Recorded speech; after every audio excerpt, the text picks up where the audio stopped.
नमस्कार। मैं हूं अजय कुमार। आप देख रहे हैं देसी अड्डा। एक तरफ जहां एनडीए गठबंधन में शांति है, वहीं दूसरी तरफ इंडिया गठबंधन में क्रांति है। इन क्रांति के पीछे कौन है, क्या कारण है, आज हम बात करेंगे देसी अड्डा के संपादक राकेश तिवारी जी से।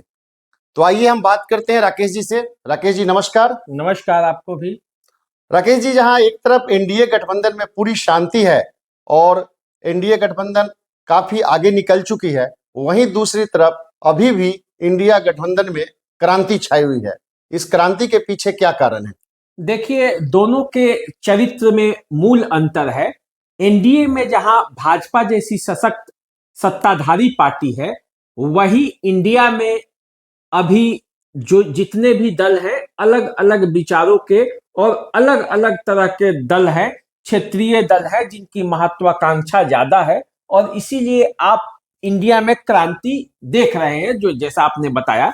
तो आते हैं एक सबसे पहले समझ लीजिए कि पूरा जो इंडिया और एनडीए दोनों ब्लॉक है, उसके पीछे जो गठबंधन की राजनीति है, उसका आधार क्या है और कैसे सीटों के लिए दोनों में अंतर है और कैसे दोनों में खींचतान चल रहा है। हालांकि खींचतान एनडीए में भी है, लेकिन आप देखेंगे कि बड़े शांति से और शांतिपूर्ण ढंग से वे अपने सहयोगियों को मना रही है। उसका कारण है कि एनडीए में इन जो भाजपा है, वो बहुत पकड़ वाली पार्टी है। जमीनी स्तर पर उसके कार्यकर्ता हैं।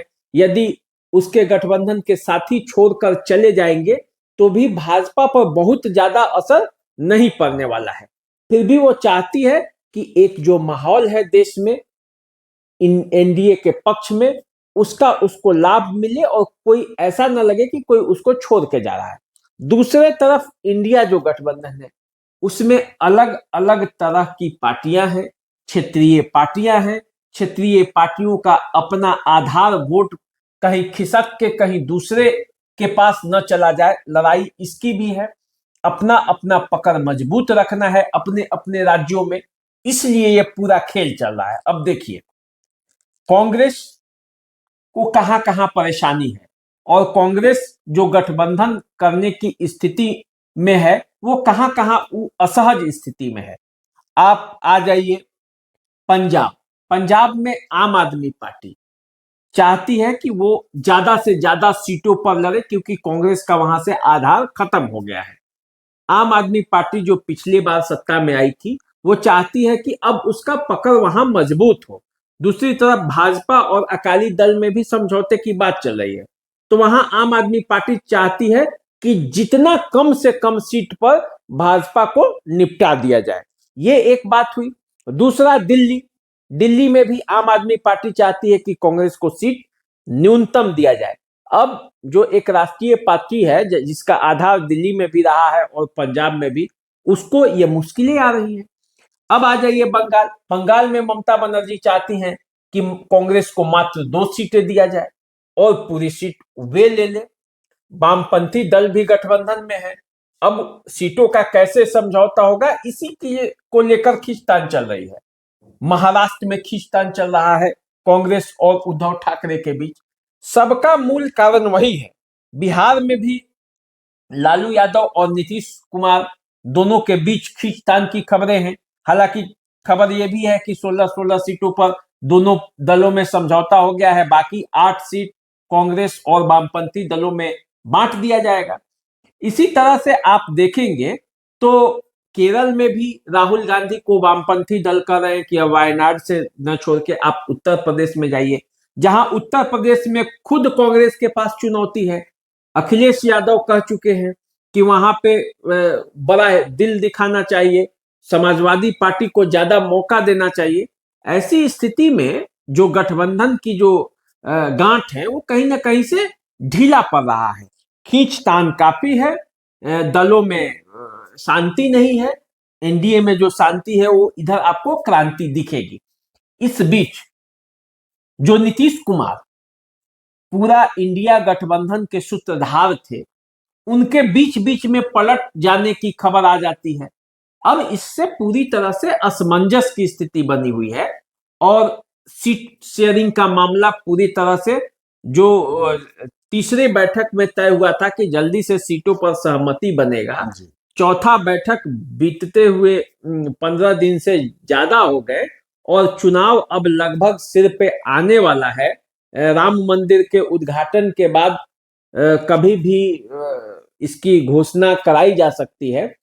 तो वैसी स्थिति में सीट शेयरिंग का मुद्दा ही यदि इन गठबंधन दलों के बीच आपसी सहमति से नहीं होगा तो फिर आगे का मामला कैसे सुलझेगा। क्रांति बस इसी बात को लेकर है कि सीटों का तालमेल सही से हो जाए, लेकिन वो सीटों का तालमेल हो नहीं पा रहा है और यही मूल वजह है क्रांति का। राकेश जी, देखा जाए तो चुनाव का मात्र 90 दिन से 100 दिन बचे हैं और अभी भी नेता एक दूसरे पर बयानबाजी कर रहे हैं। तो ये बयानबाजी का अंत कब होगा और जब अंत नहीं होगा तो सीटों का शेयरिंग कब होगा? देखिए, बयानबाजियों की जहां तक बात है, कोई किसी से पीछे नहीं है। ममता बनर्जी और अधीर रंजन चौधरी में बयानों का तीखा प्रहार हो रहा है। वहां शिवसेना और कांग्रेस के बीच महाराष्ट्र में बयानों का प्रहार चल रहा है। वहां बिहार में जदयू और इंडिया गठबंधन के बीच समझिए कि बातें तीखी हो गई हैं, क्योंकि ये लोग चाहते हैं, जदयू के कई मंत्रियों का कहना है कि नीतीश कुमार को प्रधानमंत्री बनाया जाए, प्रधानमंत्री पद का उम्मीदवार बनाया जाए। और राजद को भी इसमें ऐतराज नहीं है, लेकिन राजद चाह के कर नहीं सकती, केवल अकेले तो इंडिया गठबंधन में राजद है नहीं। शरद पवार हैं, उधर से उद्धव ठाकरे हैं, ममता बनर्जी हैं, केजरीवाल हैं, और कई तमिलनाडु के मुख्यमंत्री स्टालिन हैं। तो अब जब देखा जाए तो तालमेल का बड़ा अभाव है और इसी के लिए एक संयोजक की जरूरत होती है। जो संयोजक का अभाव दिख रहा है इंडिया गठबंधन में, इंडिया ब्लॉक जो है वो पूरी तरह से नेतृत्व विहीन दिख रहा है। उसका एक कारण ये भी है कि जो लोग इसमें आगे बढ़े थे वे कहीं ना कहीं उतने हृदय से अब इसके पीछे नहीं लगे हैं, बैकफुट पे आ गए हैं। बैकफुट पे हैं और खींचतान है, बयानबाजियों में उलझे हुए हैं और जिसको लेकर एक अलग तरह की बातें मीडिया में भी आ जाती हैं। यदि एकजुटता का परिचय देते, एक साथ सीटों पर बातचीत होती और जल्द से जल्द इस मामला को क्लियर कर खत्म किया जाता और नरेंद्र मोदी के खिलाफ, भाजपा सरकार के खिलाफ यदि विरोध का बिगुल बजाते और जनता के जो सवाल हैं उसको उठाते तो निश्चित रूप से इंडिया गठबंधन की हवा आज कुछ दूसरी होती। लेकिन उसको करने के उल्टे सीटों के शेयरिंग में, सीटों के बंटवारे में इतना खींचतान, एक दूसरे पर बयानबाजी, ये इंडिया गठबंधन को पीछे ढकेलता है और इसीलिए इंडिया गठबंधन में क्रांति है। तो ये क्रांति जो इंडिया गठबंधन की क्रांति है, ये एनडीए को कितना फायदा पहुंचा पाएगा? अभी तक जो खींचतान, जो बयानबाजी हो रहा है, उसका निश्चित रूप से एनडीए को लाभ मिल रहा है, आगे भी मिलेगा। यदि ये लोग आपस में अपनी रणनीति को क्लियर नहीं किए तो जनता के बीच मैसेज क्या जाएगा कि जो व्यक्ति चुनाव के पहले जिसमें इतना खींचतान है, वो चुनाव के बाद क्या हाल होगा। जब प्रधानमंत्री बनाने की बात आएगी, मंत्रियों की बनाने की बात आएगी, तो कहीं ना कहीं 77 का मामला और जो 89 में जो मामला हुआ था वैसा तो स्थिति नहीं उत्पन्न हो जाएगा। इसीलिए इंडिया गठबंधन के पक्ष में ये होगा कि वे जल्द से जल्द पूरे मामले का निपटारा कर एक सुर में एनडीए के खिलाफ हल्ला बोले, तभी कुछ हो सकता है। वरना एनडीए की जो रणनीति है, जो चुनावी रणनीति है, उनकी रणनीति तक तैयार हो गई है। बिहार में ही देखिए तो राम मंदिर के उद्घाटन के बाद एक कार्यक्रम तैयार है, पूरी तरह से स्पष्ट है कि कहां कहां कौन जाएगा, कितने लोकसभा क्षेत्रों में कितने बड़े नेताओं को भेजना है, किस पर कौन सी लगेगी, पूरी योजना आ चुकी है। तो ऐसी स्थिति में इंडिया को बड़ा फूंक फूंक के कदम रखना पड़ेगा। तो जहां अभी लोकसभा चुनाव के 100 दिन से भी कम बचे हैं, वहीं पे एनडीए में शांति है, इंडिया में अभी भी क्रांति है।